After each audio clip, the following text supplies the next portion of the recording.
Bonjour mes bien-aimés, nous avons commencé ce thème il y a 5 semaines déjà. Nous avons parlé du succès selon les hommes et le succès vu selon Dieu.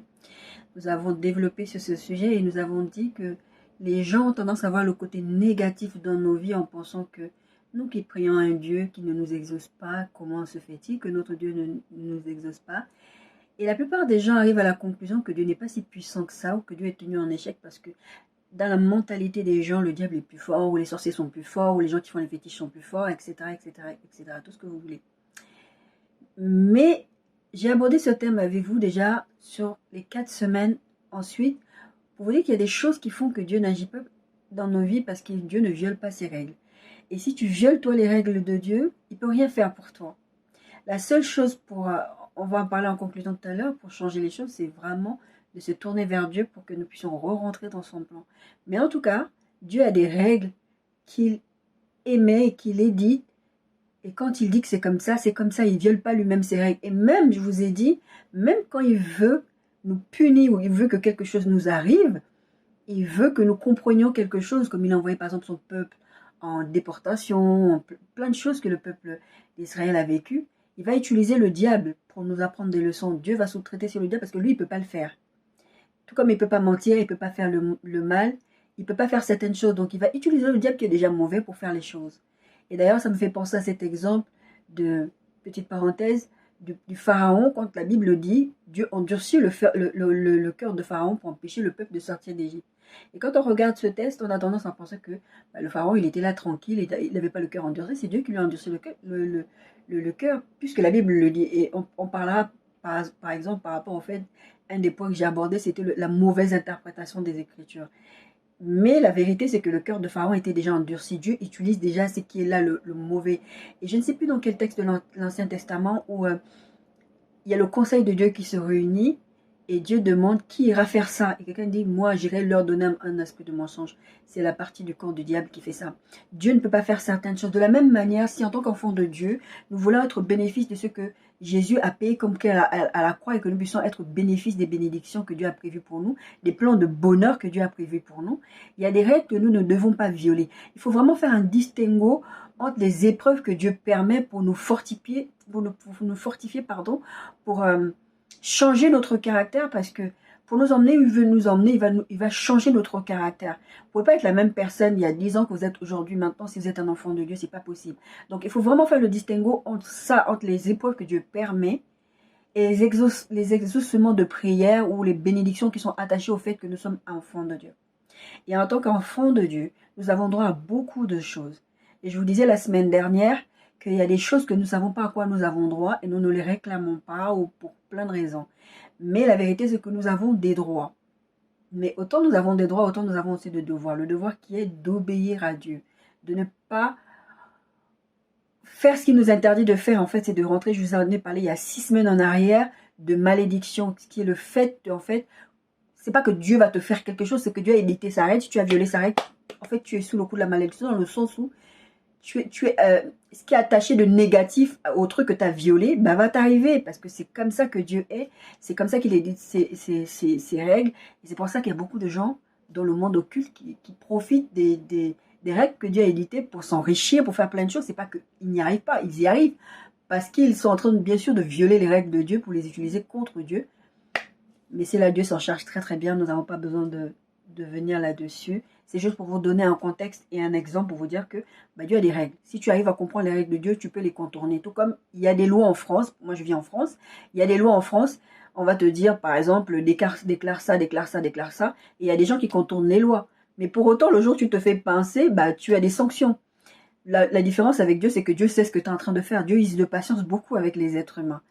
Et des fois, il nous arrive des choses, on ne sait même pas que c'est lié à ça, parce qu'on n'a pas respecté les règles de Dieu. Et c'est pour ça que moi, je vous en parle depuis quelque temps.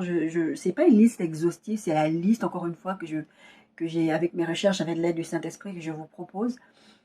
Mais dans votre réflexion, peut-être que vous allez trouver d'autres choses, mais en tout cas, sachez que quand on viole les règles de Dieu, on a des choses qui sont attachées comme conséquence. Et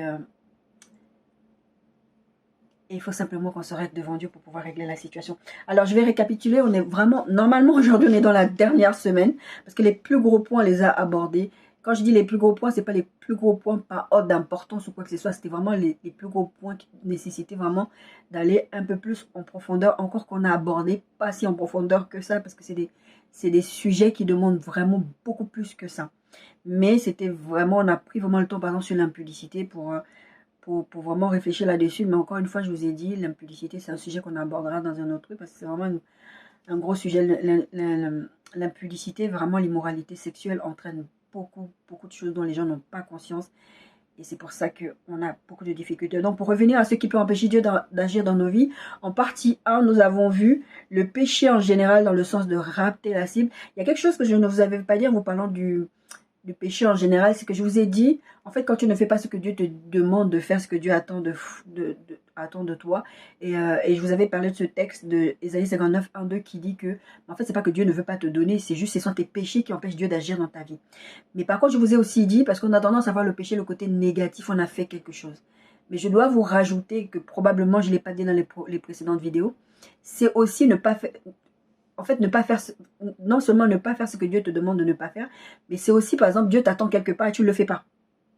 C'est-à-dire dans le sens où tu pèches contre Dieu, mais aussi dans le sens où, par exemple, Dieu veut que tu sois ingénieur et toi, tu décides que tu deviens pasteur. Ça aussi, c'est rater la cible. Mais c'est vraiment ça, c'est le péché dans le sens général. C'est ce que tu refuses de faire ce que Dieu veut que tu fasses. Ça fait partie aussi de la désobéissance, mais c'est vraiment très spécifique. C'est dans le sens où, par exemple, on a tendance à penser que c'est le côté négatif, mais aussi le côté où la Bible dit que Dieu nous demandera des comptes pour ce qu'on aura fait, mais aussi pour ce qu'on n'aura pas fait, qu'il a mis en nous. Si Dieu t'appelle depuis un moment à faire quelque chose, à devenir quelque chose ou quelqu'un dans un domaine particulier, ne fuis pas Dieu. Parce que Dieu te demandera des comptes aussi là-dessus. Ça aussi, c'est rater la cible. En numéro 2, nous avons vu l'ignorance et la mauvaise compréhension des réalités spirituelles et la mauvaise interprétation de la parole de Dieu. Je vous ai pris l'exemple de, par exemple, dans la Bible qui dit que les femmes ne peuvent pas être, ne peuvent pas prêcher. Là, à l'instant, tout à l'heure, en introduction, je vous disais sur ce texte où la Bible s'est écrit Dieu endurcit le cœur de Pharaon. Et il faut comprendre le contexte de ce texte, il faut comprendre la signification de ce texte. C'est pas que Dieu est venu, le gars il n'était pas méchant et Dieu est venu le rendre méchant. C'est pas ça que ça veut dire. Ça veut dire que ce gars-là, en fait, Dieu a utilisé son endurcissement de cœur pour pouvoir agir. Et aussi, c'est par exemple le texte de la Bible qui dit l'amour de l'argent est la source de tous les maux. Et beaucoup de gens utilisent ce texte pour dire ah oui, l'argent, Dieu, il faut faire vœu de prouver trop peu de Dieu. Les gens qui sont riches là, c'est forcément démoniaque parce que Dieu n'est pas dans la richesse. Nanana. Et alors qu'on voit plein de textes dans la Bible où Dieu a rendu les gens riches, où Dieu a béni des gens. Tu as des Jacob, tu as des David. On va dire, ouais, David c'est un roi, mais tu as des Jacob, t'as plein de personnages dans la Bible qui sont riches. Et tu as aussi d'autres qui sont des enfants de Dieu. Et tu as aussi d'autres personnages comme Lazare et le riche. Bah, le riche, il était méchant. Mais la Bible dit spécifiquement, c'est l'amour de l'argent. La Bible ne dit pas c'est l'argent qui rend mauvais ou l'argent est mauvais. Non, la Bible dit c'est l'amour de l'argent. C'est parce que l'argent est devenu ton idole. Sans l'argent, tu peux plus rien faire. C'est ça qui fait que je précise parce que je suis revenue sur ces textes-là dans la semaine. En général, je pense quand le Saint-Esprit me met une pensée à cœur, je reviens rajouter des choses et je profite du fait que je vous récapitule les choses pour vous dire, bon, je ne rentre pas dans les profondeurs comme je l'ai fait. Je vous invite à aller regarder les précédentes vidéos pour que vous puissiez voir ce qu'on a déjà abordé et vous allez voir les petits ajouts que je fais. Donc, j'ai pris l'exemple de les femmes qui prêchent pas, l'endurcissement du cœur de Pharaon, l'histoire de l'esprit de mensonge aussi que je disais en début. C'est pas Dieu qui envoie les gens faire des mensonges, c'est parce qu'ils sont déjà comme ça. Et voilà. Ensuite, en numéro 2, nous avons vu l'immaturité. Je vous ai pris l'exemple du fils prodigue de son frère. En fait, les deux, c'est des fils prodigues, la vérité. Mais bon, il y en a un qui a voulu se comporter comme un employé de la maison au lieu de profiter des biens de son père. Et les deux, je vous disais, les deux sont immatures parce que il y en a un, il a dilapidé toute la fortune de son père pour aller faire la fiesta et après il revient tête basse, bah j'ai plus rien, est-ce que tu peux me prendre? Bah, le père lui dit, mais c'est pas parce que tu as tout perdu, j'extrapole, c'est pas parce que tu as tout perdu que tu n'es plus l'enfant. Tu restes l'enfant de la maison. Et l'autre il dit, mais lui il faisait n'importe quoi, ah c'est comme ça tu fais la fête pour lui, etc. Mais le père lui dit, mais tu as toujours été là, pourquoi tu n'as pas profité? Je vous ai dit, je ne sais plus si c'était la première semaine, je vous ai dit, franchement, même si aujourd'hui, tu as pris des mauvaises décisions, reviens vers Dieu. Il a pris des mauvaises décisions, ce jeune homme immature. Il est revenu vers son père. Et son père l'a accueilli à bras ouverts. Dieu est toujours prêt à nous accueillir à bras ouverts. Il y a une différence entre ce que Dieu donne gratuitement, qui est par exemple le salut, et tout le reste, ça va te coûter. Il y a des choses qui vont te coûter. On va revenir par exemple sur l'impudicité. Ça va te demander de maîtriser ton corps, de te maîtriser. Et ça va te coûter parce que ton corps a des désirs. Ton corps a des désirs. Donc, on a vu l'immaturité en point numéro 3. En point numéro 4, on a vu les forteresses mentales et spirituelles. Et je vous ai dit, et les blessures de l'âme. Et je vous dis, c'est souvent le cas où, par exemple, tu as tellement été blessé que tu dis, par exemple, je ne veux plus jamais me marier, je veux pas d'enfant. Je vous ai donné mon témoignage de en disant que je voulais pas d'enfant parce que j'avais peur. Le jour où j'aurai un enfant, bah je ne saurais pas m'en occuper. Ou il y a des gens qui souffrent beaucoup de rejet. Moi, je sais que je souffre de rejet et le Saint-Esprit est en train de travailler avec moi là-dessus parce que je fonctionne pas bien normalement. En fait, je me suis rendu compte vraiment quand j'ai été en couple que je ne fonctionnais pas normalement parce que j'étais blessée, je souffrais de cet esprit-là alors que je l'avais discerné chez d'autres personnes et je le discernais pas chez moi. Donc, les forteresses mentales, spirituelles et les blessures de l'âme peuvent empêcher que Dieu exauce tes prières parce que tu crois en fait à des choses parce que tu es blessé, ou tu dis les hommes sont tous les mêmes, ou les femmes sont toutes les mêmes, ou bon, je parle beaucoup des hommes parce que je suis une femme, encore une fois, c'est un peu, des fois je pense pas toujours à switcher à dire femme-homme, mais comprenez que c'est valable dans les deux sens, c'est-à-dire que si tu dis, ah, toutes les femmes sont les mêmes, c'est tous des femmes qui cherchent l'argent et tout ça, bah, c'est parce que tu as été blessé, parce qu'une femme t'a fait ça, tu crois que toutes les femmes sont comme ça. Donc, non, ça aussi, ça peut empêcher que tu sois au bénéfice de quelque chose que Dieu a prévu, une femme que Dieu a prévu, qui est une bénédiction pour toi. La Bible dit, je ne sais plus c'est dans quel, je connais plus la référence, mais l'homme qui trouve une femme trouve le bonheur. Et toi, en fait, tu es tellement blessé que tu penses que toutes les femmes sont pareilles et donc tu n'auras pas de bonheur dans une femme et tu es en train de te priver d'une bénédiction de Dieu pour ça. On a vu la désobéissance en point numéro 5. Alors la désobéissance, ça couvre tout. La Bible dit que Dieu, en fait, Dieu ne prend pas plaisir dans les sacrifices. Comme je prenais l'exemple de dire, si tu peux exercer tous les dons spirituels que tu veux, tu peux donner ta dîme, des offrandes, aller aider les pauvres, faire tout ce que tu veux, mais si tu passes ton temps à désobéir à Dieu, bah Dieu il s'en fiche en fait de tout ce que tu fais là. Si tu fais ça pour Dieu soi-disant et qu'au final tu n'obéis pas à ce que Dieu te dit, bah ça sert strictement à rien. En point numéro 6, on a vu la familiarité envers Dieu. Et je vous ai pris l'exemple de Jésus qui n'a pas pu faire de miracles dans sa patrie, quelques miracles en tout cas, pas autant qu'il faisait dans d'autres endroits parce que il avait vu grandir en tant que charpentier, le fils de Joseph et de Marie, ses frères et ses sœurs sont parmi nous, pour qui il se prend maintenant pour venir dire qu'il est le fils de Dieu et qu'il fait des miracles et qu'il est le Messie et tout ça et tout ça, tout ça. Et je vous assure, vous êtes une bénédiction pour le corps du Christ. Nous sommes censés être une bénédiction pour le corps du Christ. Et il y a des gens, personnellement, dans ma famille, je sais qu'il y a beaucoup de gens qui sont comme ça, qui n'aiment pas comment je suis, qui n'aiment pas ce que je dis, mais qui n'a rien à voir forcément avec ma personnalité, qui a juste à voir avec le fait que Dieu m'a appelé. Et tu le sens chez les gens te méprisent, les gens te traitent mal. Et donc, tu continues à exercer, ça te fait mal, parce que tout ce que tu veux, c'est que les gens soient au bénéfice du Seigneur. Donc, par exemple, des enseignements aussi, le fait, par exemple, de prophétiser, de dire des paroles dans la vie des gens. Il y a des gens qui sont pas au bénéfice de ça aujourd'hui dans leur vie, dans mon entourage, parce qu'ils ne croient pas à ce dépôt de Dieu dans ma vie. Et ça va être pareil pour vous. Si les gens ont trop de familiarité vis-à-vis de vous, parce que c'est toi, et puis, tu sais, Nadia, elle a été en dépression, elle a été 5 ans en psychiatrie lourde, oh, ben, elle, qu'est-ce qu'elle peut nous dire, franchement? Si les gens sont trop familiers envers Dieu, c'est que en fait, c'est familiarité envers Dieu, mais en fait, Dieu a fait un dépôt dans vous. C'est aussi que c'est contre vous, du coup. Et donc, les gens ne sont pas au bénéfice de ce que Dieu a prévu pour lui, a prévu pour eux. Je vous ai pris donc l'exemple de Jésus, donc c'est aussi l'exemple de toi et de moi. En point numéro 7, on a vu le manque de foi. La Bible dit, sans la foi, il est impossible d'être agréable à Dieu parce qu'il faut que celui qui s'approche de Dieu croit d'abord que Dieu existe. Mais la Bible dit aussi, la même Bible dit aussi que les démons croient en Dieu. Ils savent que Dieu existe. Et la deuxième chose que la foi exige, c'est non seulement de croire que Dieu existe, mais c'est pas en fait quelque chose d'extraordinaire comme je viens de vous le dire, mais aussi qu'il rémunère si tu le cherches. Ça veut dire que Dieu te donne des choses. Si tu cherches Dieu, tu cherches à chercher d'abord le royaume et la justice de Dieu et toutes les autres choses vous seront données par-dessus. C'est une récompense. Dieu récompense la foi. Et donc, le manque de foi peut faire que tu demandes des choses à Dieu, mais tu n'as même pas la foi. Tu dis, ah Seigneur, je veux une maison. Non, non. Il faut simplement regarder la façon dont vous priez.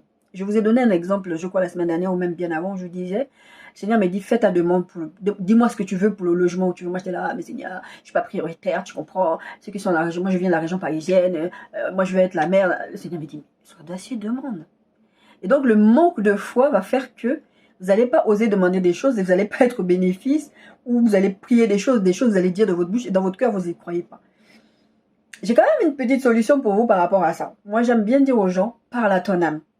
Parle-toi. Dis à ton âme des choses jusqu'à ce que ton âme accepte la vérité de Dieu. Lis la parole de Dieu. Imprègne-toi de la parole de Dieu. Mets des louanges. Loue Dieu. Glorifie Dieu dans ta vie de tous les jours, même si tu n'es pas d'accord avec ça, jusqu'à ce que ton âme soit d'accord avec ça. Parce que, comme je vous l'ai dit la semaine dernière, l'esprit est tout de suite régénéré, en fait. Tu deviens une nouvelle créature. L'esprit tout de suite est régénéré, mais l'âme a besoin d'être rééduquée. L'âme a besoin de savoir, si tu as vécu comme moi des phobies, des maltraitances, des trucs, ton âme a besoin d'être rééduquée. Ton esprit sait les choses, mais ton âme a besoin de les entendre. Donc, la solution, c'est là, c'est de vraiment travailler votre foi. La foi, ça se travaille, ça ne vient pas... Tu as une petite foi comme un grain de moutarde, mais ta foi, elle va se travailler. Tu ne vas pas rester dans une petite foi comme un grain de moutarde. Tous les jours, la foi va te permettre d'avancer dans ta relation avec Dieu. Et la partie 2, nous avons vu donc la semaine 2, donc finalement, il y a la semaine 3. De ce grand thème, mais c'est la partie 2 de ce que Dieu, qui peut empêcher Dieu d'agir dans nos vies. Nous avons vu en point numéro 8, ne pas se corriger quand Dieu le demande. Et je vous ai pris l'exemple de Caïn. Dieu lui a dit, je sais que tu vas aller faire une bêtise, le péché là est en train de vouloir t'entraîner à faire quelque chose qui n'est pas bien, corrige-toi maintenant. Il ne s'est pas corrigé, il a tué son frère et il a été puni, et il n'a pas été au bénéfice parce que forcément il y avait des choses qui étaient prévues pour lui et pour son frère aussi. Il aurait juste dû écouter Dieu. Et vous allez voir, Dieu va vous parler, il va vous dire, vous corriger sur quelque chose. Je n'ai peut-être pas pris cet exemple-là, mais par exemple sur l'adultère, sur le fait de... D'ailleurs, Jésus, il dit, le péché commence déjà dans ta tête, en fait. Il y a des choses, en fait, qui sont liées à ta relation avec Dieu. Si tu violes les lois de Dieu, par exemple, dans ton mariage, on va en parler par rapport à l'impudicité, bah, tu ne seras pas au bénéfice. Ça veut dire que Dieu veut faire quelque chose dans le couple, à travers le couple. Toi, par exemple, tu vas dehors et Dieu te demande de te corriger. Après, il va t'exposer aussi. Je vais vous parler d'exposition, il va t'exposer. Tu vas dire, ouais, mais ça se fait pas. Le pire, c'est d'être en colère contre Dieu quand Dieu t'expose. Quand Dieu t'expose, c'est pour attirer ton attention et pour te corriger, mais sévèrement parce qu'il t'a parlé dans le secret, tu n'as pas écouté. Donc, ne pas corriger quand Dieu le dit. Et je vous ai pris cet exemple aussi, ce texte d'Ecclésiaste 8, 11, 13 qui dit que les gens, en fait, quand ils font des bêtises, je ne parle même pas des gens, je parle des chrétiens. Et comme ils ne voient pas que Dieu frappe, que Dieu agit tout de suite, ils se disent, bon, Dieu ne l'a pas vu. Corrigeons-nous quand Dieu nous demande de nous corriger. Donc, en numéro 9, la chair. La chair, c'est celle qui nous pousse à aller contre Dieu. Et je vous avais parlé des 3 hommes, l'homme spirituel, l'homme animal et l'homme charnel. Je vous invite à aller regarder la partie numéro 2 de ce thème. Je ne vais pas trop revenir là-dessus parce que, bon, voilà. Et je vous ai aussi parlé en numéro 10 des pensées mal dirigées. Je vous ai pris le texte de Job qui dit c'est ce que je crains, c'est ce qui m'arrive, c'est ce que je redoute, c'est ce qui m'attend. Parce que Job avait peur qu'il lui arrive certaines choses. Et maintenant, ces choses-là lui sont arrivées. Maintenant quoi? Il faut avancer. Il ne faut pas se mettre des choses dans la tête. Tes pensées sont focalisées ailleurs que sur Jésus-Christ et sur ce que Dieu attend de toi. Et bien, comment tu veux que Dieu t'exauce si tu rumines des choses, si tu as peur des choses? On va parler de la peur aujourd'hui. Le manque de pardon, et je vous ai dit en point numéro 11, le manque de pardon. Et je vous ai dit, il faut différencier entre le pardon et la réconciliation. Vous pouvez vous mettre dans des situations graves parce que vous voulez absolument vous réconcilier avec les gens, parce que vous pensez que pardonner, c'est se réconcilier. C'est pas ça du tout. Pardonner, c'est un commandement. Ce n'est pas une option pour un enfant de Dieu de dire, moi, je ne lui pardonnerai jamais. Alors là, ce qu'il a fait là, c'est trop, c'est grave. Il a tué mon fils, il a fait ceci, il a fait ça. Quel que soit ce que la personne t'a fait, si tu dis que tu es un enfant de Dieu, tu pardonnes. Le pardon, c'est automatique. En fait, le pardon, il faut être un pour pardonner. Il faut juste être toi. Tu décides, c'est une décision, tu décides, je pardonne. Point barre. Maintenant, pour la réconciliation, il faut être 2. Il faut qu'il y en a un qui ait conscience que j'ai offensé l'autre et l'offenseur aussi accepte le pardon. On ne va pas revenir dessus. D'ailleurs, la Bible dit que si vous ne pardonnez pas aux autres leurs offenses, Dieu ne vous pardonnera pas. Et si Dieu ne te pardonne pas tes offenses, sache qu'il n'exaucera pas tes prières non plus. On a parlé du manque d'amour en point numéro 12 et je vous ai dit, tout ce qu'on fait, la base de notre relation avec Dieu, je vous ai dit, la base de base, c'est l'amour. Tout ce qu'on fait, ce pourquoi Dieu nous a appelés sur cette terre, c'est l'amour. Je sais que c'est pas facile parce que moi-même, je suis en train de lutter avec ça au quotidien. J'avance petit à petit. Dieu m'aide de plus en plus à aimer les gens, mais c'est pas toujours facile, surtout quand les mêmes gens te font toujours du mal, tu as du mal à aimer les gens. Vous allez avoir, par exemple, des réactions, dis moi, j'aime pas ce peuple-là, moi, j'aime pas ces gens-là, j'aime pas ce type de personnes. Eh bien, Dieu te demande d'aimer ces gens-là. Et ça, c'est très difficile à accepter. Je prends souvent l'exemple de l'homosexualité, par exemple, parce que c'est un truc qui me touche, encore une fois, énormément. C'est là où le Seigneur veut que je suppose que j'aide les gens, parce que, d'ailleurs, je n'ai pas encore été confrontée avec des homosexuels pour leur parler de la parole de Dieu. Bref, c'est pas grave. En tout cas, toujours est-il que Dieu aime les gens. C'est ce côté de dire, ah, l'homosexuel, abomination devant Dieu. Enfin, bref, on verra avec l'impudicité tout à l'heure. Le manque d'amour, aimer les gens, quelle que soit la personne, quel que soit ce que la personne fait, quelle que soit qui est la personne, Dieu ne nous demande pas d'aimer les gens selon ce qu'ils ont fait, selon ce qu'ils n'ont pas fait, selon s'il est péché ou il n'est pas péché. Dieu aime les gens, donc on doit aimer les gens comme Dieu aime les gens. Jésus, quand il est parti mourir à la croix, il n'est pas parti mourir pour les chrétiens, il est parti mourir pour l'homme. Donc, quel que soit l'homme, Dieu l'aime. Même si quelqu'un il est homosexuel, je sais que ça avait choqué quelqu'un sur mon, je crois que c'est mon TikTok, où la personne disait, justement sur cette vidéo que j'avais fait, je vous invite à aller la regarder si vous voulez, où j'avais dit, Dieu aime les prostituées, Dieu aime les homosexuels. Non, mon votre Dieu, j'en veux même pas. Il aime les homosexuels. Mais attends, Dieu aime tout le monde, Dieu aime les criminels. Quand je dis Dieu aime les gens, ça ne veut pas dire que tu vas rester comme ça toute ta vie. C'est pas parce que Dieu t'aime. Tout ce que Dieu a aimé, quand Jésus est parti mourir à la croix, il a aimé tout le monde, mais il y a des gens qui vont à l'enfer. Ils ont fait un choix. Le manque d'amour. Demandez à Dieu de vous donner ce cœur d'aimer les gens comme lui, il aime les gens. Ça, c'était le point numéro 12. Numéro 13, ne pas savoir discerner le temps et les saisons de Dieu, l'impatience. Dieu a un temps déterminé où il veut faire les choses. Et je vous ai dit, c'est souvent dans le cas où Dieu vous a dit, il va faire quelque chose et vous ne discernez pas bien le temps. Et vous croyez, je vous ai donné tout plein d'exemples la semaine dernière. Non, la semaine d'avant. Vous ne savez pas discerner. Il y a des choses qui se passent dans votre corps, dans votre vie, vous savez discerner, mais vous n'êtes pas capable de discerner. Mais même si vous ne savez pas discerner, c'est pas grave. Demandez au Saint-Esprit. Posez des questions à Dieu. Dieu répond aux questions. Et quand Dieu ne répond pas à une question, donnez-lui le temps de vous répondre, parce que des fois, ce n'est pas juste la saison. Mais en tout cas, n'allez pas prendre des décisions parce que Dieu a dit quelque chose et vous avez cette sensation d'urgence, je vous en ai parlé. Et vous allez faire les choses parce que vous avez cette sensation. Soyez sûr, demandez. Gédéon a posé la question à Dieu, si c'est toi qui me parles, et je vous ai pris cet exemple de Gédéon, si c'est toi qui me parles, vraiment fais que ce soit sec. Ézéchiel a posé la même question, il a dit, si tu m'exauces Seigneur, fais que le côté là soit mouillé, pas le côté soit mouillé. Posez des questions à Dieu, Dieu aime quand on le met au défi. Posez-lui des questions, mais n'allez pas prendre des décisions comme ça, et ça va vous êtes impatient parce que Dieu a dit ça, comme Sarah, je vous ai pris l'exemple de Sarah, et vous allez vous retrouver dans les problèmes. Et je vous ai pris ce texte de Jacques 1, 2, 3 qui dit que, en fait, le fait qu'on soit dans la foi, ça va produire l'épreuve, toutes les épreuves qu'on va vivre, va produire de la persévérance, de la patience dans l'épreuve. On doit apprendre à être patient, parce que l'impatience va nous amener à prendre des mauvaises décisions, et après on va en vouloir à Dieu et dire, ouais, mais Seigneur, tu m'avais dit que, mais tu n'as pas choisi le bon temps, tu n'as pas pris la bonne saison. En partie numéro 3, donc la troisième partie, c'était l'oubli. Et l'oubli, c'était c'était le point numéro 14. C'était l'oubli. Je vous ai pris l'exemple du fait que l'histoire de Daniel, que des fois Dieu vous a dit quelque chose, vous a promis quelque chose, et vous-même vous avez oublié. Après vous dites, ah, Dieu ne m'exauce pas. Mais non, Dieu lui n'oublie pas, mais Dieu veut que tu ailles lui parler. Va lui rappeler. Je vous parlais en début de vidéo. Rappelez à Dieu vos droits. Dites à Dieu, ah, tu m'avais dit ça, c'est pas fait. Demande à Dieu si c'est le temps, si le temps est passé. Dans le cas de Daniel, le temps était arrivé et il a dit, mais attends, il se passe un truc. Réclamez à Dieu vos droits. Point numéro 15, les mauvaises intentions. Je vous ai pris l'exemple des dons spirituels, la jalousie, la envie, le fait de vouloir ce que l'autre a, le fait de se comparer à l'autre. Mais si tu te compares à l'autre, tu es jaloux de l'autre, tu envies l'autre et tu veux que Dieu te donne parce que l'autre a, Dieu ne t'exaucera pas, donc tu ne seras pas au bénéfice. Point numéro 16, l'orgueil. On connaît tous, Dieu déteste l'orgueil. Et je vous avais parlé de ce texte, je ne vous avais pas donné la référence, c'est 1 Corinthiens 10 qui dit, 1 Corinthiens 10, 12 qui dit, ainsi donc que celui qui croit être debout prenne garde de tomber.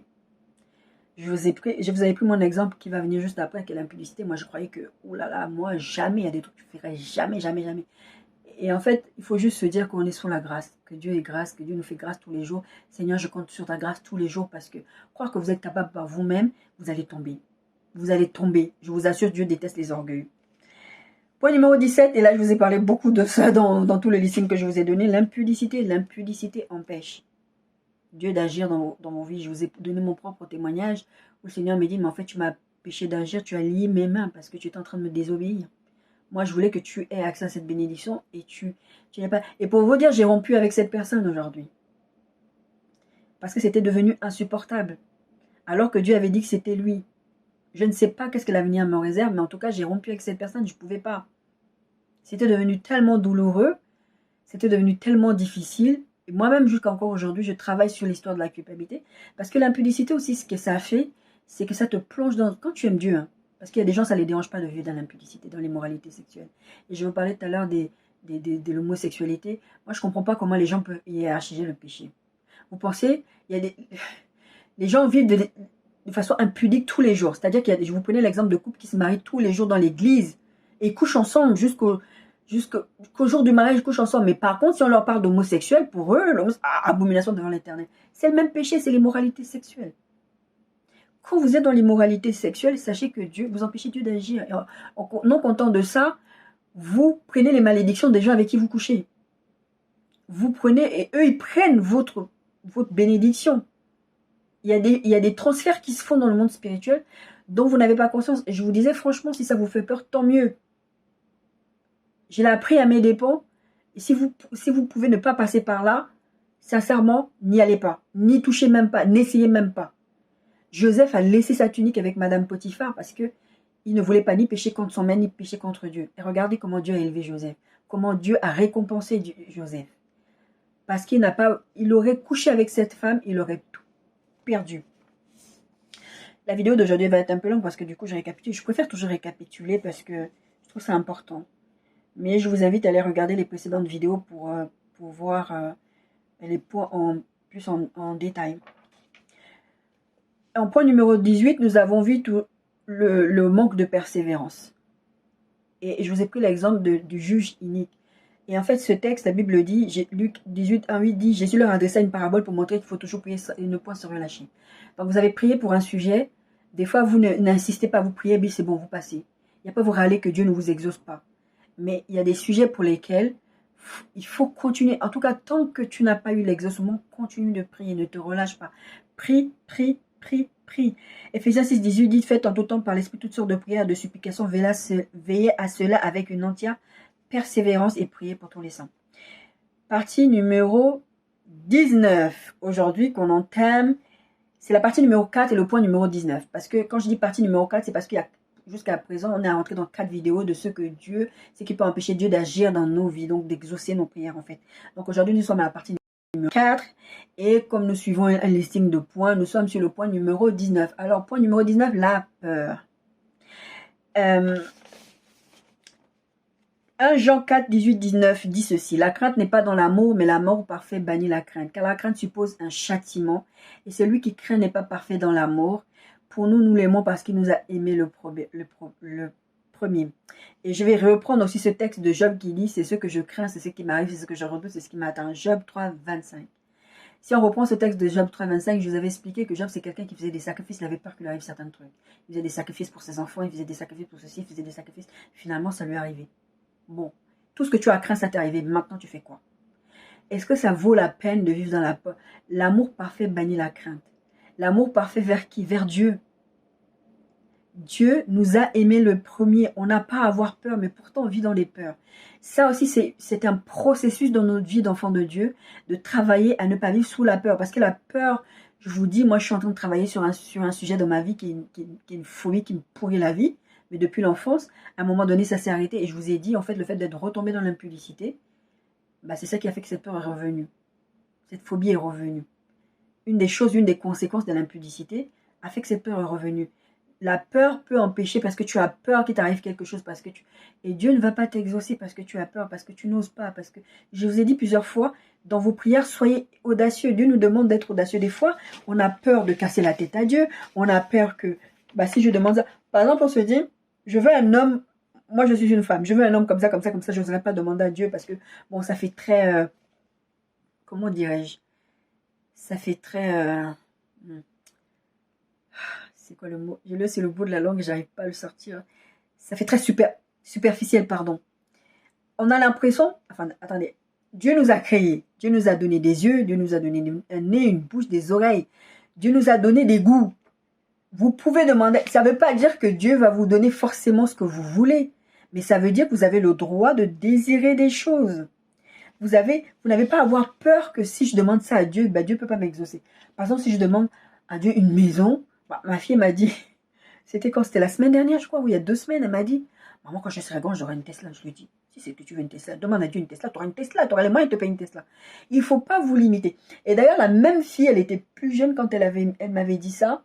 Elle était toute petite. Je ne sais plus quel âge j'avais. En tout cas, je pense qu'elle avait moins de 10 ans. Quand elle m'a dit, maman, vous les adultes, vous avez arrêté de rêver. Parce qu'elle m'avait dit un truc. Je lui ai dit, bah, tu rêves, ma fille. Elle m'a dit, oui, je rêve. J'ai le droit de rêver. Parce que vous, les adultes, vous avez arrêté de rêver. Et le fait est que, comme vous avez arrêté de rêver, vous pensez que plus rien ne peut vous arriver. Vous n'osez pas aller plus que ça. Parce que je pense tout simplement que la vie, en fait, nous accable, nous met dans des positions où on n'ose plus rêver. On n'ose plus. Et c'est ce qu'elle était en train de me dire. Je vous dis, les propos que je vous ai tenus à l'instant, c'est ce qu'elle m'a dit. Vous ne rêvez plus, donc vous n'osez pas demander. Laissez-nous, les enfants, continuer à rêver. Laissez-nous croire que tout est possible. C'est ce qu'elle m'avait dit. Laissez-nous croire que tout est possible, qu'on peut faire des choses. Et la plupart du temps, on vit tellement dans la peur. Parce qu'on s'est dit, on ne peut pas. Moi, quand je suis venue ici, quand le Seigneur m'a dit, dis-moi ce que tu veux, j'avais peur. Je me suis dit, si je demande à côté de la mer, je ne l'aurai jamais parce que je ne suis pas prioritaire. Je ne suis pas prioritaire, donc jamais on va me donner un logement à côté de la mer. Jamais je vais avoir une ville à côté de la mer parce que j'avais mis plusieurs villes qui étaient aux alentours de la ville que le Seigneur m'avait dit dans mon rêve. Et je voulais être à la mer. C'est pas pour autant que je vais à la mer, hein, mais je voulais être à côté de la mer. Parce que je sais que l'air marin, c'est bon pour la santé, etc., etc. Et puis je voulais être à côté de la mer, tout simplement. C'était juste mon rêve, je voulais être à côté de la mer. Et Seigneur, j'ai commencé à prier comme ça, Seigneur, tu vois, je vais être à côté de la mer, mais bon, je sais que je ne suis pas prioritaire, donc tu comprends. J'ai commencé à prier comme ça, vraiment incrédule de chez incrédule. Et Saint-Esprit me dit, mais demande. Sois audacieuse dans ta prière, demande. Ah, mais Seigneur, tu vois, je veux aussi une maison, mais bon, tu vois, la maison, le problème de la maison, c'est qu'avec mes soucis de santé, si j'ai la maison, c'est comme ça que je priais, je vous assure, je priais comme ça. Et beaucoup d'entre nous ont prié comme ça parce qu'on a peur. On a tellement peur parce qu'on a été blessé qu'on n'ose pas demander certaines choses à Dieu. La peur aussi va vous paralyser, pas seulement dans les phobies, pas seulement dans les... Moi, j'ai hâte de vous donner ce témoignage de cette fin de phobie parce que vraiment, le Seigneur a dit que c'est fini, mais je veux que ce soit manifesté. Mais je vous assure, c'est quelque chose qui vous pourrit la vie. La peur, ça vous pourrit la vie. Vous avez été agressé quand vous étiez enfant, vous allez avoir peur des hommes. Moi, je ne sais plus maintenant si c'est une peur. Non, c'est plus une peur, c'est un dégoût. Les hommes en djellaba, parce que j'ai été agressée quand j'étais enfant sexuellement par un homme en djellaba, pendant des années jusqu'à ma vie d'adulte, j'avais peur des hommes en djellaba. Dès qu'un homme en djellaba est accroché, pourtant moi je trouve la djellaba je trouve ça très très beau. C'est une espèce de robe de tunique pour les hommes. Je trouve ça magnifique, mais cet homme qui était dans cette tenue m'avait agressé, j'avais 5 ans, 5-6 ans, 5 ans, ouais 5 ans. Au point que ça m'avait effrayé et c'est resté. Par contre, maintenant, ce n'est plus une peur, ça s'est transformé en dégoût. Donc, il faut que je travaille sur moi pour me dire, mais tous les hommes qui portent la djellaba, à chaque fois, il faut que je me le rappelle que tous les hommes qui portent la djellaba, ce ne sont pas des agresseurs sexuels. Ils ne sont pas tous des pervers. Donc, la peur va vous empêcher d'accéder à certaines bénédictions parce que vous avez peur que vous ne puissiez pas, parce que moi, je ne voulais pas demander une maison parce que la santé, parce que maintenant, j'ai demandé au Seigneur, j'ai dit, Seigneur, mon prochain logement, je veux que ce soit une maison. Bon, j'ai pas eu la maison pour le prochain logement.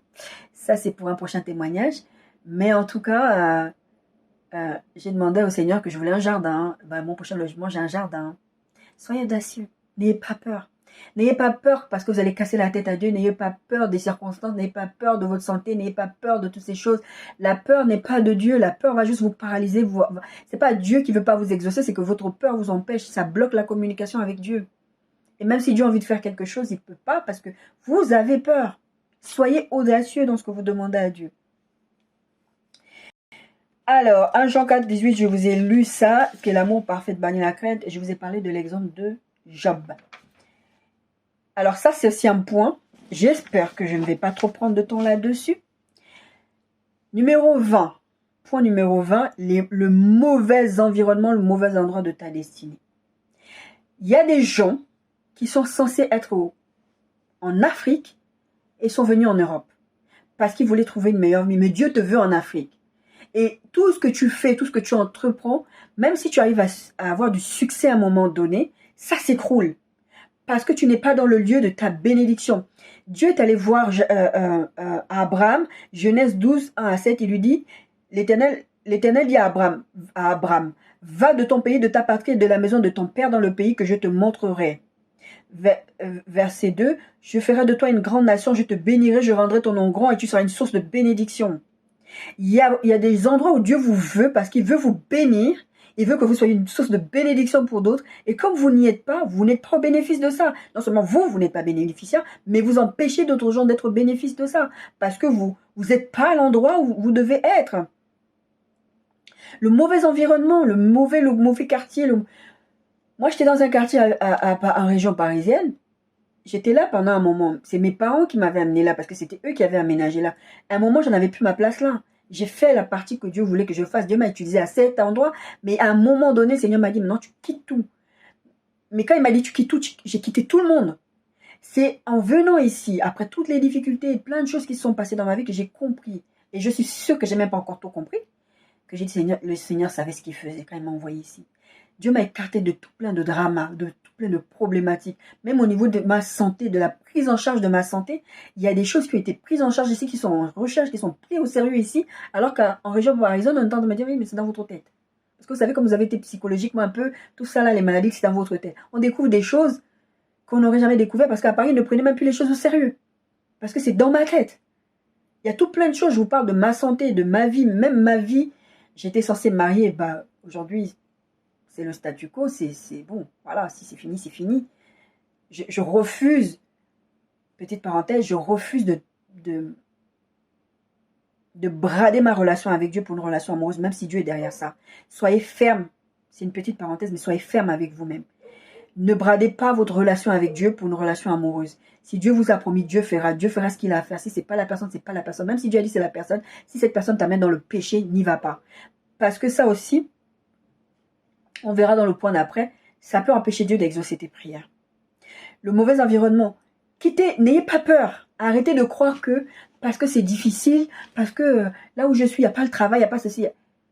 Je dis toujours, si Dieu, j'avais dit à ma soeur par rapport à ses études de médecine, si Dieu, je dois changer la loi pour toi, il le fera. Et Dieu change. Il y a des lois qui changent. Si Dieu va faire quitter ton mari ou ta femme d'un pays, de l'Antarctique, je ne sais pas où, pour le ramener au Congo, il le fera. Je prends l'exemple du Congo parce que j'aime beaucoup ce pays. C'est mon pays d'adoption, je crois. Vous n'avez pas besoin d'être dans certains environnements. Il y a des endroits où vous n'êtes pas censé être là et Dieu ne vous veut pas là. Et je vous assure que Dieu vous parle et vous n'écoutez pas. Dieu ne vous écoutez pas, vous n'écoutez pas Dieu, mais vous ne faites pas attention. La Bible dit, c'est Job 34, je crois qu'il dit ça, qui dit, mais 34, 14 ou 33, 14, qui dit, Dieu parle, tantôt d'une façon, tantôt d'une autre, on n'y prend pas garde. En fait, c'est pas le problème que Dieu parle, c'est le problème qu'on ne fait pas attention.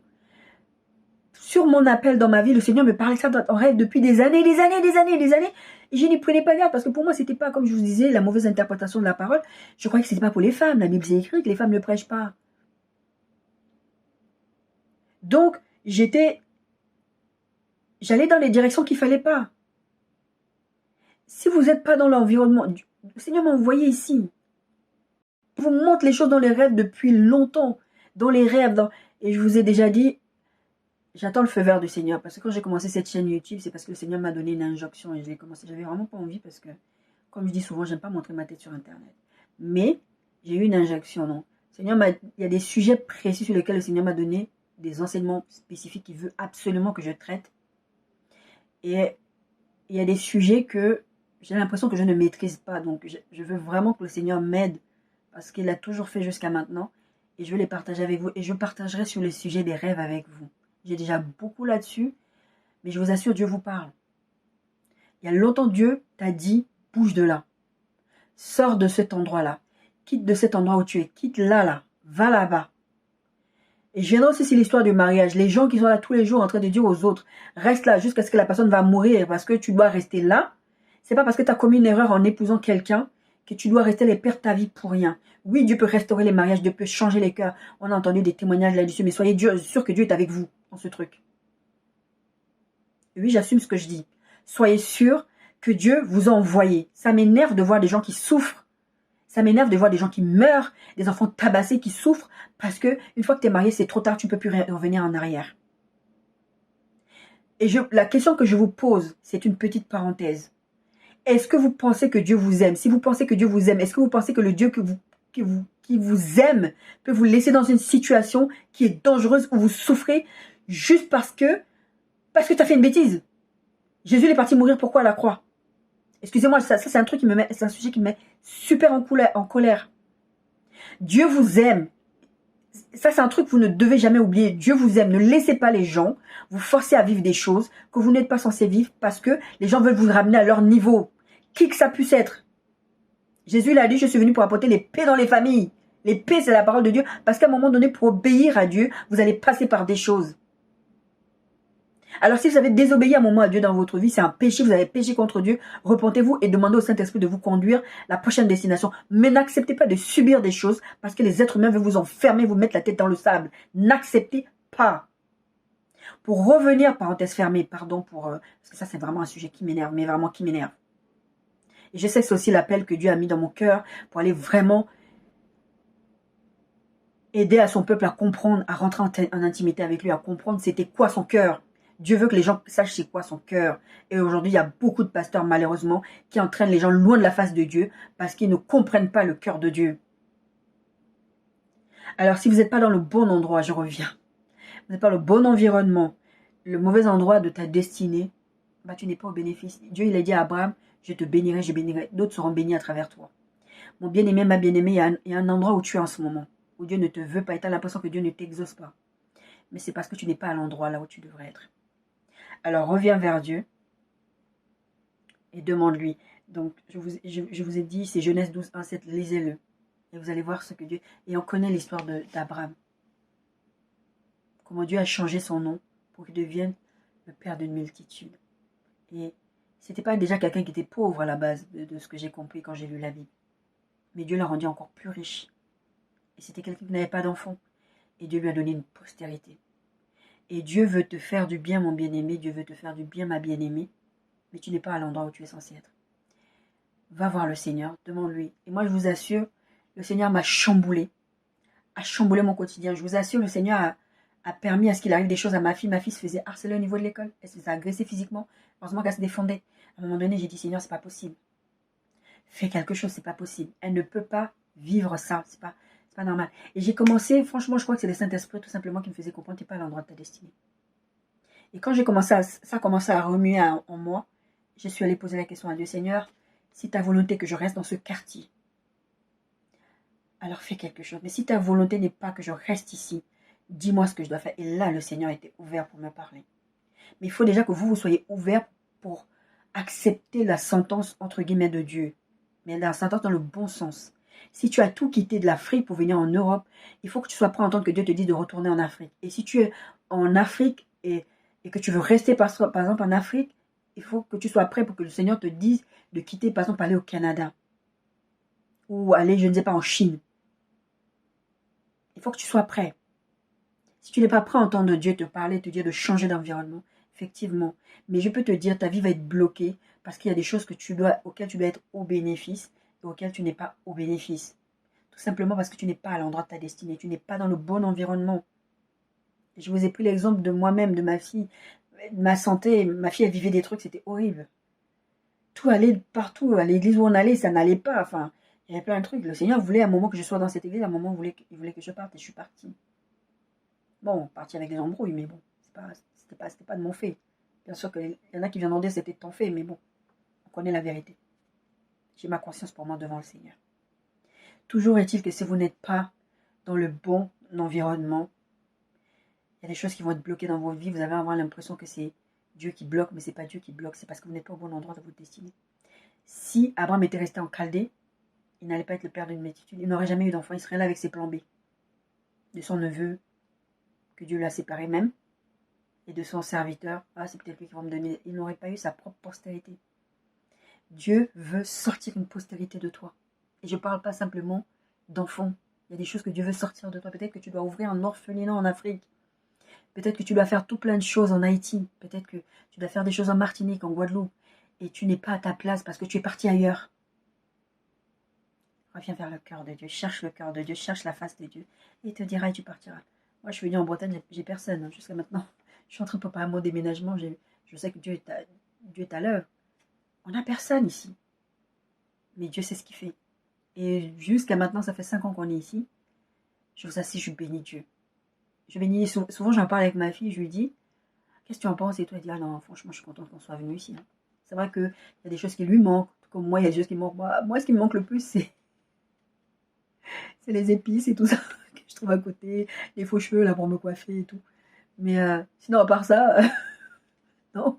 Même maintenant, je peux les commander sur Internet. Donc, voilà. Mais en tout cas, si vous êtes pas au bon endroit de votre destinée, bah, Dieu ne vous exauce pas parce que vous n'êtes pas au bon endroit. Point numéro 21, et c'est le dernier point que nous abordons. On est arrivé au bout de cette série, le mauvais conjoint. Ça rejoint le point numéro 20 sur le mauvais environnement, et j'étais tentée même de le mettre là-dedans. Je vous parlerai de Jézabel. Jézabel, la femme d'Akab, un mariage bancal. 1 Roi 21, 29, cette dame-là, elle poussait Akab à faire le mal. Elle a poussé, elle a fait fomenter tout un plan pour qu'un monsieur soit tué, pour que le roi puisse prendre son champ. Et je vous ai déjà parlé de ce texte-là. Je vous invite à aller regarder mes précédentes vidéos. Tu as un mauvais conjoint. La personne, ce mauvais conjoint, c'est pour ça que je vous disais tout à l'heure dans un des points, je ne sais plus si c'était le point que j'avais abordé avec vous, la peur. Je crois que c'était la peur.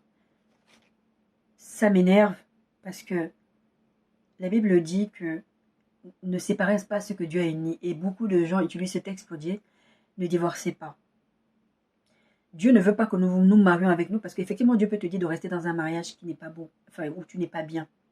Parce que Dieu restaure les mariages. Dieu peut. Mais ce texte qui dit ne séparez pas ce que Dieu a uni, déjà à la base, est-ce que c'est Dieu qui vous a unis? Il y a beaucoup de chrétiens qui ne vont pas demander l'avis de Dieu parce qu'ils ont peur que Dieu les mette avec n'importe qui ne vont pas aimer physiquement, ou qui n'auront pas l'argent, ou qui ne vont pas avoir ceci, qui ne vont pas avoir. Ils ont peur d'aller demander à Dieu. Et comme ils ont peur, on peut mettre ça dans l'histoire de la peur aussi, comme ils ont peur d'aller demander à Dieu, ils font eux-mêmes leur choix. Et après, à un moment donné, ils se retrouvent dans le mariage devient très très difficile. Mais c'est-à-dire que là où Dieu t'envoie, tu n'es pas fait pour ça. Dieu a choisi une personne pour ta destinée. Si tu as le mauvais conjoint de ta destinée, le conjoint peut empêcher le plan de Dieu de se réaliser dans ta vie. Le choix du conjoint, le Seigneur m'a mis à cœur depuis des années déjà de prêcher là-dessus, un de ces quatre, mais il ne m'a pas dit le temps parce qu'il y a des choses, je crois, qu'il veut encore m'enseigner. Si tu choisis le mauvais conjoint, tu ne vas pas exercer correctement là où Dieu veut que tu exerces. Je ne peux pas me marier avec n'importe qui. Parce que je suis appelée au ministère. Si je me marie avec quelqu'un qui, lui, il n'est pas pour que les femmes prêchent, parce que je cherche juste de critères, je vais plomber le plan de Dieu pour moi. Et vous allez me dire si j'ai fait cette erreur-là à un moment donné, que Dieu veut que je reste là-dedans? Bien sûr que non. Dieu n'est pas pour le divorce. Et d'ailleurs, c'est pour ça que Jésus, il est venu, il a dit, il a endurci. Jésus, il a dit, je ne suis pas venu abolir la loi, je suis venu l'accomplir. Mais il parlait de divorce avec les apôtres. Et Pierre lui a posé une question, il a dit, mais c'est à cause de la dureté de vos cœurs, en fait, qu'on vous a donné le... Mais sinon, normalement, on ne séparait pas ce que Dieu a uni. Et je sais que le Saint-Esprit m'avait donné un enseignement là-dessus, il m'avait dit, mais en fait, ce que les gens ne comprennent pas, le cœur de Dieu, ce n'est pas seulement le mariage, c'est avant. Il faut que les gens comprennent qu'avant de rentrer dans le mariage, vous devez demander l'avis de Dieu. Moi, j'entends beaucoup de prédications où les gens disent, Dieu te conseille de te marier, mais Dieu n'exige pas de toi que tu te maries avec n'importe qui. Attendez, la Bible, petite parenthèse, la Bible parle de Jésus qui est notre époux, à quel point le mariage est important pour Dieu, et Dieu va juste vous le dire, choisissez qui vous voulez, faites ce que vous voulez. Il y a une question que j'aimerais bien vous poser quand vous pensez que vous pouvez vous marier avec qui vous voulez. Pourquoi vous allez prier pour demander à Dieu si Dieu est d'accord avec vous, avec le conjoint que vous avez choisi, si vous pensez que Dieu n'a rien à dire dans ce que vous faites? Associez toujours Dieu à votre décision, quelle que soit la décision, d'autant plus celle du mariage. Vous ne pouvez pas vous marier avec n'importe qui. Il y a des gens dans la société dans laquelle nous sommes qui ne veulent pas d'enfants. Tu vas aller te marier avec quelqu'un qui ne veut pas d'enfants? Ou la personne va rien te dire. Il y a des gens qui se marient avec des homosexuels. J'ai rien contre les homosexuels. Vous-même, vous m'entendez ici dire défendre les homosexuels. Quelqu'un qui n'est pas régénéré, qui te fait croire qu'il est chrétien et qui te fait croire qu'il est hétérosexuel et tu te maries avec lui. Et la personne veut juste avoir des enfants et sait qu'il ne peut pas se montrer comme homosexuel, il t'épouse et vous n'êtes pas heureux dans le mariage. Ne vous mariez pas avec n'importe qui. Le mariage, c'est pour ça que le mariage est attaqué parce que la Bible dit là où 2 ou 3 sont ensemble, je suis au milieu d'eux et que si 2 s'accordent, dans le mariage, vous êtes déjà 2. Et si vous vous mariez selon le Seigneur, forcément, le diable, il n'aime pas ça. Mais mariez-vous selon le Seigneur. J'aime bien entendre les gens prêcher, dire que ouais, le plus important, c'est que tu te maries avec un né de nouveau. Et aujourd'hui, là, si tu n'as pas le discernement, tu vas te marier avec un soi-disant né de nouveau. Il n'est même pas né de nouveau. Je vous dis plusieurs fois sur ma chaîne, apprenez à discerner, demandez au Seigneur le discernement, demandez au Saint-Esprit de vous révéler les cœurs des gens. Je vous assure, vous allez vous rendre compte des choses. Le mauvais conjoint va vous emmener loin de la face de Dieu et vous croyez que Dieu va vouloir que vous restiez marié avec quelqu'un qui vous amène loin de la face de Dieu. Moi, j'ai renoncé au mariage parce que cette personne m'entraînait loin de la face de Dieu. Il n'était pas tout seul responsable. J'y allais avec lui. Quels que soient les pleurs que je pouvais faire, j'y allais avec lui. Je préfère renoncer et dire, en tout cas, je préfère pas pécher contre Dieu. 1 Roi 21, 25 dit ceci. Il n'y a eu personne qui se soit vendu comme Akab pour faire ce qui est mal aux yeux de l'Éternel et Jézabel, sa femme, l'y excitait. Si vous épousez la mauvaise personne qui va vous emmener... La femme de Job, elle disait à Job, maudit Dieu. Regardez l'histoire de Job. Dieu n'a jamais dit à Job de quitter sa femme. Hein. Mais cette femme-là, à un moment donné, elle disait à Job, maudit Dieu. L'histoire de Jézabel, c'est extrême. Vous allez avoir tout plein d'exemples comme ça, comme l'exemple de 1 Samuel 25, c'est l'histoire avec 1 Samuel 25, 14 à 27.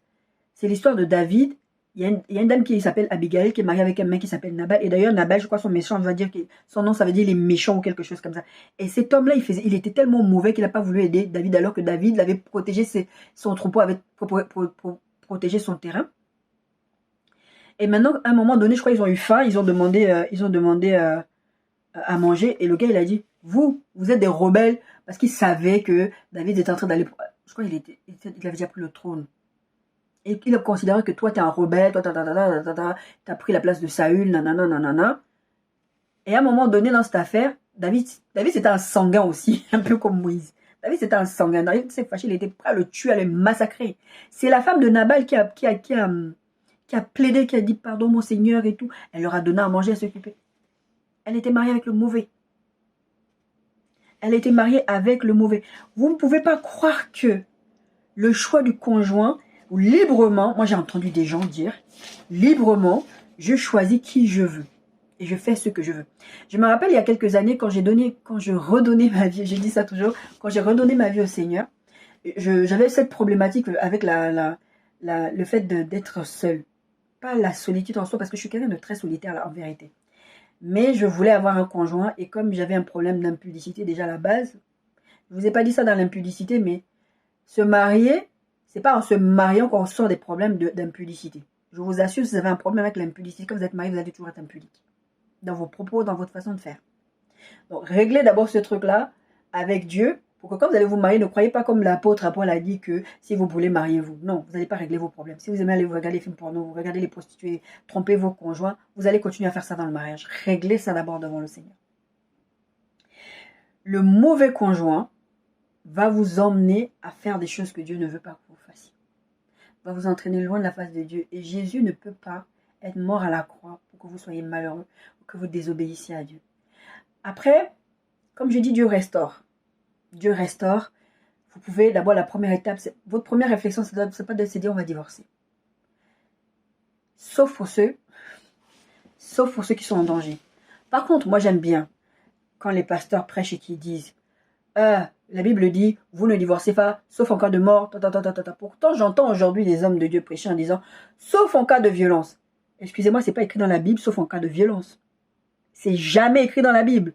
Donc, vous êtes arrivé à une conclusion que, non, ça, c'est pas bon. Donc oui, on peut laisser les gens divorcer, c'est à ton choix. Mettez-vous devant le Seigneur. Si vous êtes dans une relation, et si Jésus a rendu le divorce difficile aussi, c'est pour vous dire que si tu n'es marié n'importe comment, s'il y a des situations, Jésus va te dire, reste là-dedans. Ce que je suis en train de vous dire là, ce n'est pas pour vous encourager, pour dire d'aller divorcer. Tout ça là, ça doit toujours être en consultation. Allez consulter Dieu. Je vous ai parlé de David. David, il a eu une bataille avec les Philistins. Il est allé consulter Dieu, il a demandé à Dieu, qu'est-ce que je fais? Dieu lui donne la solution.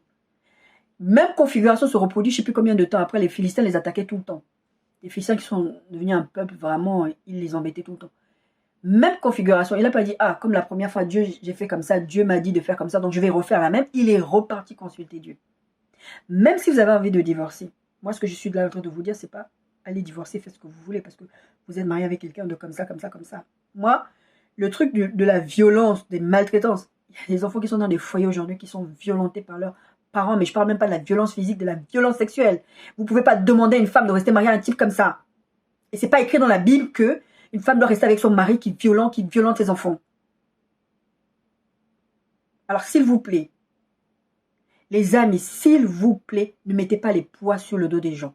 Mais par contre, apprenez à consulter Dieu.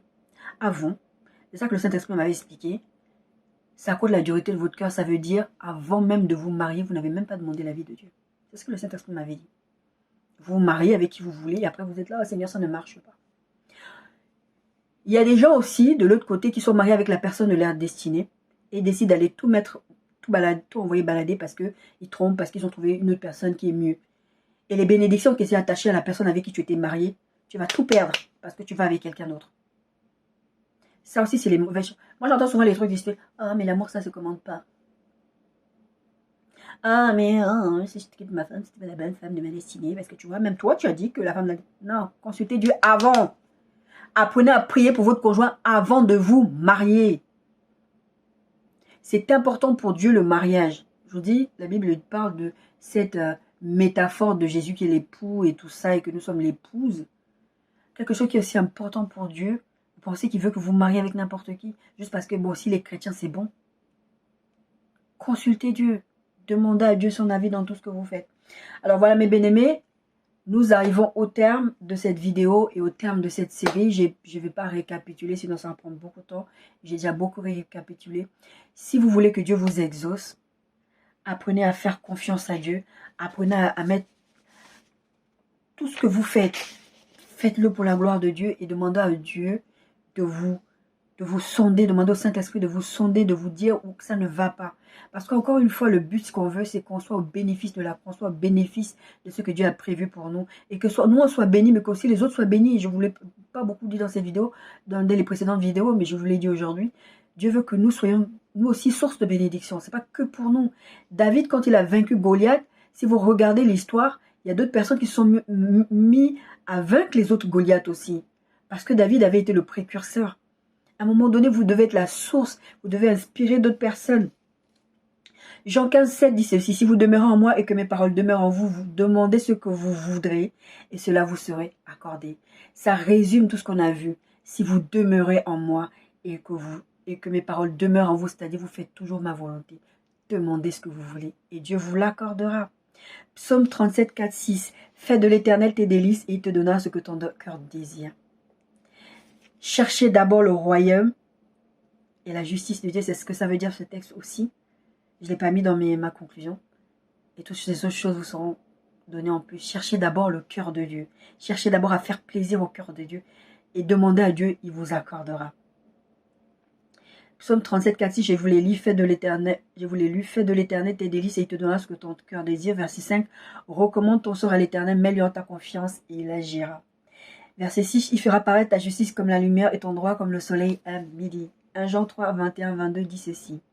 Bien-aimés, si notre cœur ne nous condamne pas, nous avons de l'assurance devant Dieu. Quoi que ce soit que nous demandions, nous le recevons de lui parce que nous gardons ses commandements et que nous faisons ce qui lui est agréable. Soyez bénis.